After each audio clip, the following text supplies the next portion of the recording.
This is thoughts while I'm thinking, and these opinions are mine. And the minimum wage was the first step of turning our republic into fascism. A government can't control the economy without controlling the people. I have opposed the minimum wage ever since I first understood about government interfering with individual rights and control. Walter Williams destroys the minimum wage myth. I became a fan of Walter Williams while he was filling in for Rush Limbaugh. Well, the minimum wage is supposed to be a minimum standard of living necessary for health, efficiency, and general well-being without substantially curtailing the employment. Well, think about that for a little bit. Well, here is Walter Williams.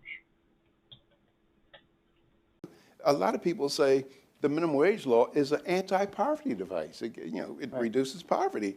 Well, that doesn't even pass the smell test. I mean, because if it were an anti-poverty device, rather than our spending all these millions and billions of dollars in foreign aid, we just tell Bangladesh and Haiti, you could be rich like we are, just have a higher minimum wage.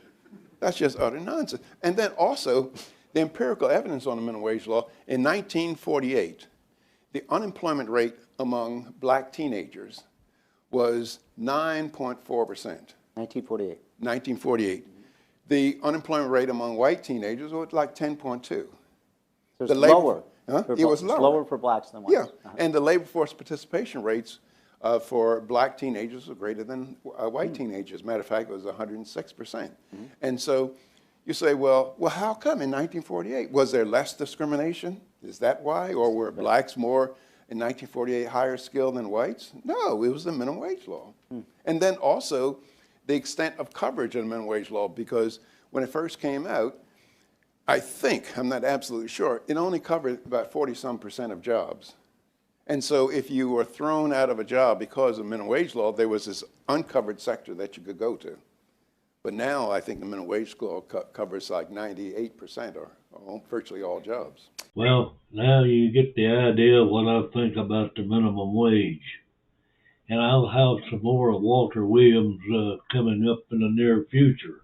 He has a real lock on our history and the economy, and he's a great historian. And I appreciate him, and I appreciate you watching. I appreciate you subscribing. And it's adios, amigos, and we'll see you.